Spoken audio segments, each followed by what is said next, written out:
আমরা ঢাকা শহরে মামার গান শুনতে শুনতে যাচ্ছি, ঠিক আছে? তো এটাই এনজয়। জীবন আর কি লাগে, জীবন আর কি লাগে, এটাই বাস্তব। I love you. ওই যে ট্রাকে আস্তে করে মেরে দিব। I like it. মামা কিন্তু আবার কইছে আই লাইক ইট। হ্যাঁ, বেশি বেশি দেখবেন, বেশি বেশি। Hello WhatsApp guys, right now আছি হচ্ছে আমরা জেলা পরিষদের দিকে টুকু বন্ধন কাউন্টারে। সানজির আছে আমার সাথে, পিছনে সায়েম ভাই, এ পাশে চাপিন আছে। তো আমরা আজকে যাচ্ছি হচ্ছে ঢাকায়। জানি না কি করব না করব, রাতের বাজে প্রায় 8টার উপরে। আজকে শুক্রবার, উঠার একটা ভিডিও করতেছি, ভালো লাগলে আপলোড দেবো। টাটা। তো দেখেন, লেটস গো। আমরা চাষারা থেকে বন্ধন বাসে উঠে গেছি, এখন যাচ্ছে হচ্ছে গুলিস্তান। অ্যান্ড গুলিস্তান যাওয়ার পথে কিন্তু রাস্তাঘাট একেবারেই ফাঁকা ছিল। নারায়ণগঞ্জ আগের থেকে বেশি উন্নত হয়ে গেছে, এটা কিন্তু মানতেই হবে। তো যাই হোক, গুলিস্তান আসার পরে আমরা কিছু আন্ডারওয়্যার, মানি ব্যাগ, জুতা, এইটা সেটা হ্যান তেন হিজিবিজি গিজিবিজি, নো ইটস নট হিজিবিজি গিজিবিজি, ইটস হাবিজাবি। যাই হোক, তো আমরা এত কিছু দেখতেছিলাম কিছু একটা কেনার জন্য। এর মাঝখানে কিন্তু আমাদের শাফিন একটা গুলিস্তান থেকে মানি ব্যাগ কিনে ফেলছে। সো ব্যাপারটা কিন্তু অনেক বেশি ইন্টারেস্টিং যে গুলিস্তান থেকে ফার্স্ট টাইম আমাদের মধ্যে কেউ একজন কিছু একটা কিনতে পারছে। এখন ঢাকায় এসে রিক্সা চালাচ্ছি, আর এই যে আমার যাত্রী হচ্ছে ওরা, ঠিক আছে? তো আমরা কোথায় যাচ্ছি? টিএসসি তে যাচ্ছি। হ্যাঁ, ফ্রি ফ্রি। কি সুন্দর আমাদের রিক্সাটা, কি সুন্দর দেখছেন, জোস একেবারে আমার মতো। তো চলেন টিএসসি তে চলে যাই। তারা সেই নারায়ণগঞ্জ থেকে টিএসসি তে আসছি এক কাপ চা খেতে, এটাই বাস্তব। হা হা হা। তো যাই হোক, টিএসসি তে এক কাপ চা খাওয়ার পর আমরা একটু হাঁটাহাঁটি করতেছিলাম, দেখতেছিলাম আশেপাশে কি আছে, এরপরে ছবি তুললাম, ঘুরলাম।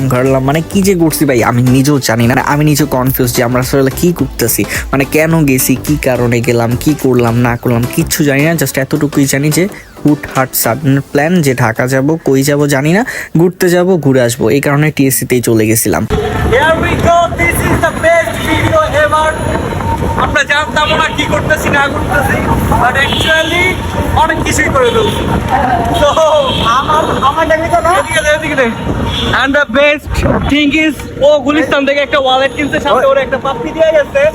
হ্যাঁ, তো কে পাপ্পি দিছে সেটা আসলে আমরা নাই বলি। এই যে মামা আছে, এই যে মামা আছে আমাদের সাথে, আমরা এনজয় করতেছি। ওকে,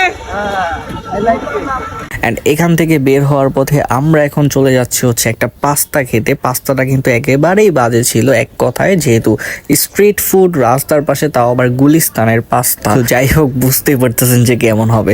আমার কাছে মোটেও ভালো লাগেনি, 50 টাকা প্রাইস ছিল। অ্যান্ড এরপরে আমি আর শাফিন মিলে একটা বার্গার না, একটা হচ্ছে চিকেন রোল আর হচ্ছে টিক্কা নিয়েছিলাম দুইটা, যেগুলোও খেতে মোটামুটি ছিল, তবে টিক্কাটা একেবারে বাজে ছিল। বাট চিকেন রোলটা আমার কাছে ভালোই লাগছে, 50 টাকা ছিল দাম। এরপরে আমরা কি করব? এরপরে কিছু করার নেই, আমাদের বাস দেখতে হবে। বাস দেখার আগে আমরা সেই আগের মতো কোনো ধরনের বাস পাচ্ছি না, বন্ধনে অনেক বেশি সিরিয়াল। দ্যাটস ওয়াই আসিয়ার নামে একটা এসি বাস ছিল, সেটাতে উঠে পড়ছি। আমি সাইম এখানে বসে একটু ভিডিও করতেছিলাম, আর কিছুই না। গরিব থেকে বা এসি বাসে চলে, বুঝছেন গাইস? জীবনে প্রচুর গরিব হতে হবে আমার, এটাই বাস্তব। হ্যাঁ, এটাই বাস্তব। তো আমরা এই যে আমাদের শহরে আবারও চলে আসছি। This is a short sudden blog. দেখা হচ্ছে নেক্সট ব্লগে। টাটা।